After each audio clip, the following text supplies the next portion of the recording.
شروع اللہ کا نام لے کر جو بڑا مہربان نہایت رحم والا ہے۔ میں روز قیامت کی قسم کھاتا ہوں اور نفس لوامہ کی قسم کھاتا ہوں کہ سب لوگ اٹھا کر کھڑے کیے جائیں گے۔ کیا انسان یہ خیال کرتا ہے کہ ہم اس کی بکھری ہوئی ہڈیاں اکٹھی نہیں کریں گے؟ ضرور کریں گے، اور ہم اس بات پر قادر ہیں کہ اس کی پور پور درست کر دیں۔ مگر انسان چاہتا ہے کہ آئندہ بھی خود سری کرتا چلا جائے، پوچھتا ہے کہ قیامت کا دن کب ہوگا۔ سو جب آنکھیں چندھیا جائیں اور چاند گہنا جائے اور سورج اور چاند جمع کر دیے جائیں، اس دن انسان کہے گا کہ کہاں ہے بھاگنے کی جگہ؟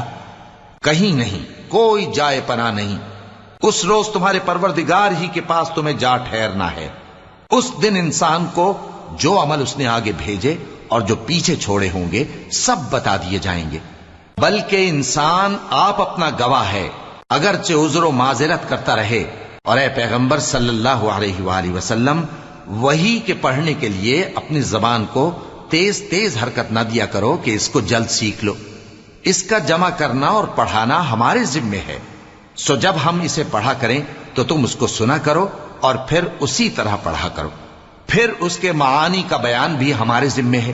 مگر لوگو، تم دنیا کو دوست رکھتے ہو اور آخرت کو چھوڑے دیتے ہو۔ اس روز بعض چہرے رونقدار ہوں گے، اپنے پروردگار کی طرف نظر کیے ہوئے ہوں گے، اور بہت سے چہرے اس دن اداس ہوں گے، خیال کریں گے کہ ان کے ساتھ کمر توڑ معاملہ کیا جائے گا۔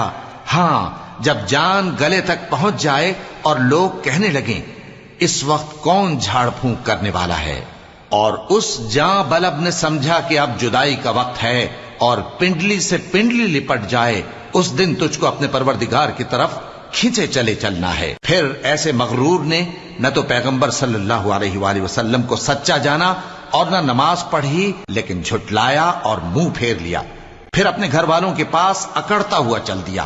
خرابی ہے تیری، خرابی پر خرابی ہے، پھر خرابی ہے تیری، خرابی پر خرابی ہے۔ کیا انسان یہ خیال کرتا ہے کہ اسے یوں ہی چھوڑ دیا جائے گا؟ کیا وہ منی کا جو ٹپکائی جاتی ہے ایک قطرہ نہ تھا، پھر لوتھڑا ہوا، پھر اللہ نے اس کو بنایا، سو اس کے اعضاء کو درست کیا، پھر اس کی دو قسمیں بنائیں، مرد اور عورت۔ کیا اس کو اس بات پر قدرت نہیں کہ مردوں کو زندہ کر